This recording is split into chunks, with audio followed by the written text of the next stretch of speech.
Bapak Ibu yang diberkati Tuhan, saat ini kita akan ada dalam pembacaan firman Tuhan. Tapi sebelumnya, mari kita bersatu di dalam doa.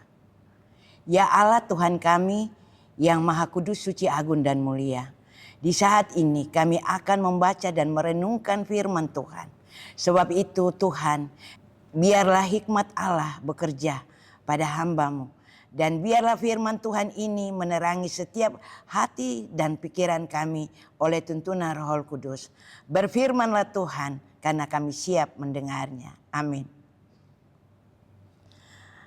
Bapak Ibu yang diberkati Tuhan, pada saat ini kita akan membaca firman Tuhan yang terdapat dari Matius 26 ayat 36 sampai 46.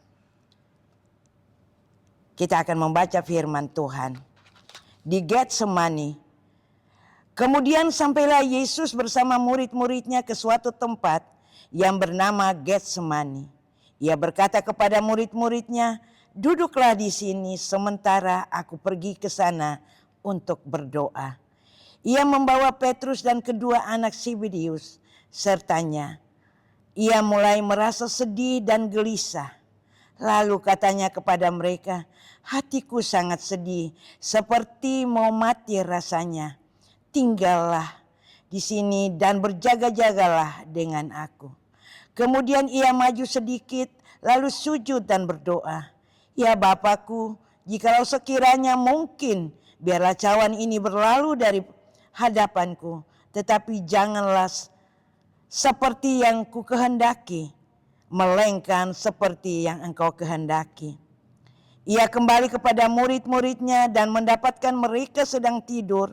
Lalu ia berkata kepada Petrus, "Tidak sanggupkah kamu berjaga walaupun sejam saja bersama aku? Berjaga-jagalah dan berdoalah supaya kamu jangan jatuh ke dalam pencobaan. Roh memang berniat baik, tetapi manusia lemah."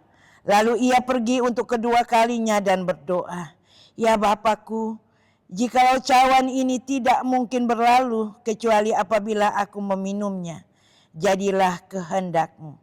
Ketika ia kembali lagi, ia mendapat mereka sedang tidur, sebab mata mereka sudah berat.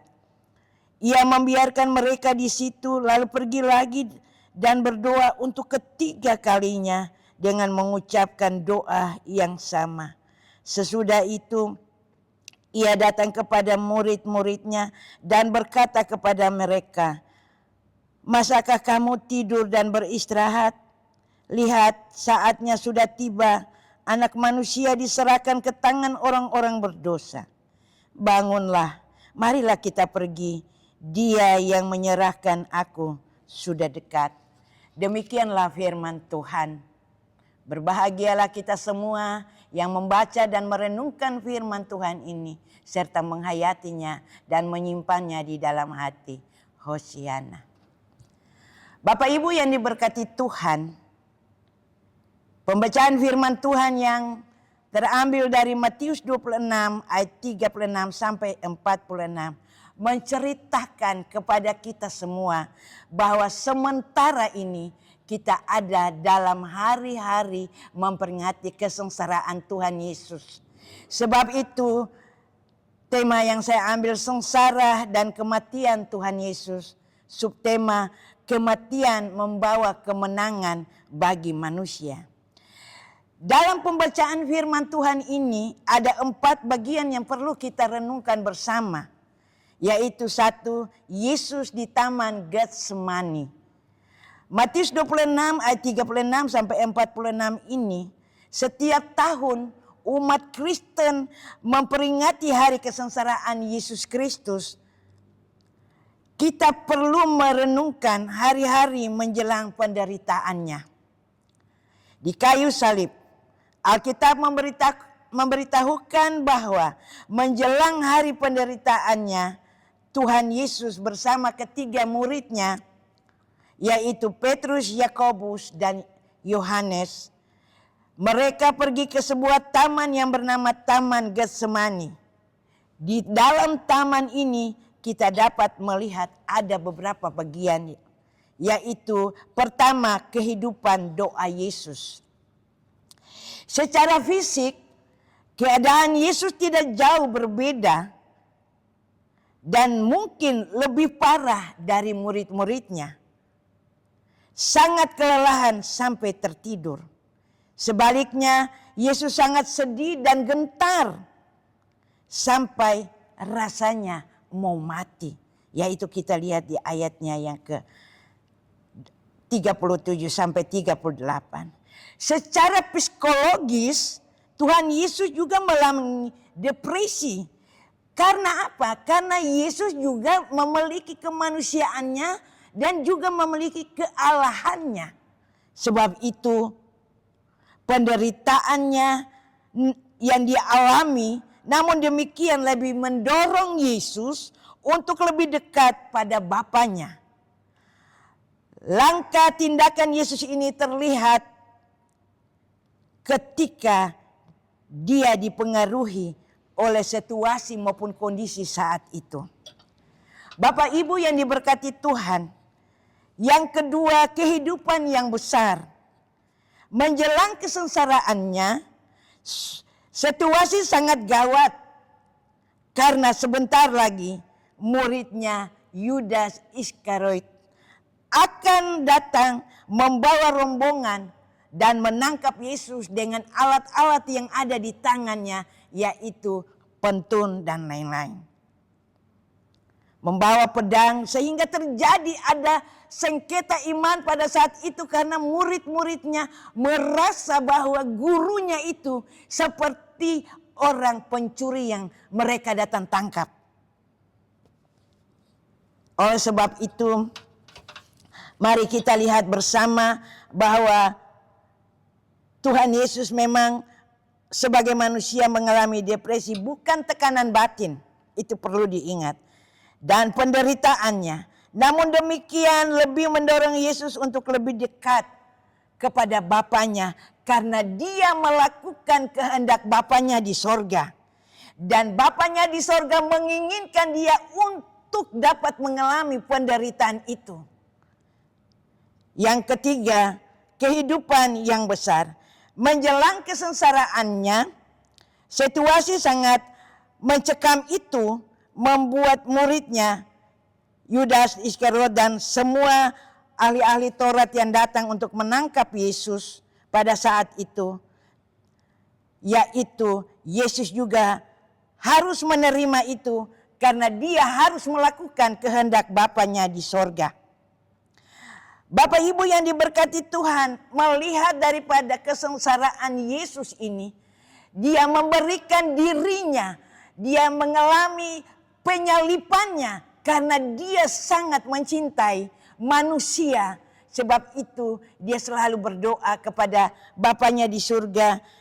Kita melihat pada Lukas 22 ayat 43 jelas mengatakan pada saat Yesus sangat tertekan, pada saat Yesus mengalami penyalipan, sebelum penyalipan itu datanglah seorang malaikat Tuhan menampakkan diri kepadanya untuk memberi kekuatan.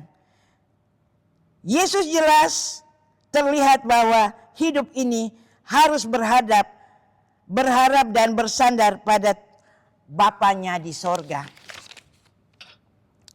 Yang ketiga, kehidupan yang taat.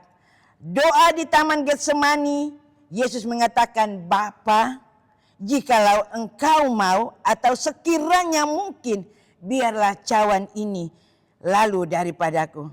Sebagai manusia, Yesus tidak mau merasakan mati di kayu salib untuk menanggung dosa umat manusia. Tetapi Tuhan Bapa di surga menghendaki jelas minuman cawan yang pahit itu harus dilaksanakan oleh Yesus. Akhirnya Yesus memilih kehendak Bapa di sorga. Inilah ketaatan Yesus dalam kehidupannya kepada Bapa di surga. Yang ketiga, dari pembacaan ini kita dapat melihat pada Kejadian 3 ayat 15. Dikatakan keturunannya akan meremukkan kepalamu dan engkau akan meremukkan tumitnya. Ucapan ini menegaskan bahwa iblis akan dikalahkan oleh keturunan perempuan yaitu Yesus Kristus. Jika Tuhan sukses naik di kayu salib dan mati bagi umat manusia, itu berarti bahwa iblis mengalami kekalahan total. Iblis menyadari akan hal itu sehingga ia menghalangi Yesus menuju kayu salib. Serangan yang paling dahsyat dan hebat dilancarkan oleh iblis saat di Taman Getsemani. Lukas 22 ayat 24 menyebutkan bahwa dalam pergumulan sengit dan seruh itu, Yesus sampai mencucurkan keringatnya yang seperti darah yang jatuh di batu dan tanah.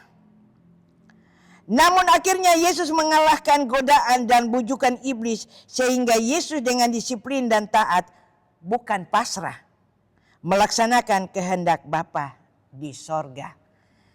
Dan kita semua, Bapak, Ibu, saudara-saudara sekalian, kita ada di dalam minggu kesengsaraan yang ke-6. Kita menghayati dan merenungkan firman Tuhan ini.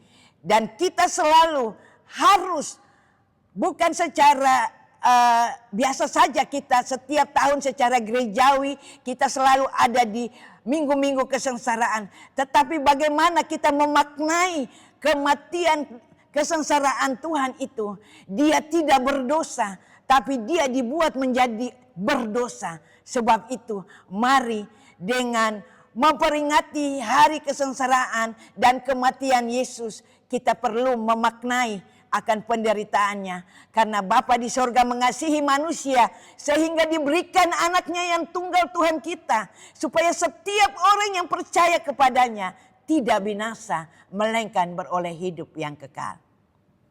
Amin.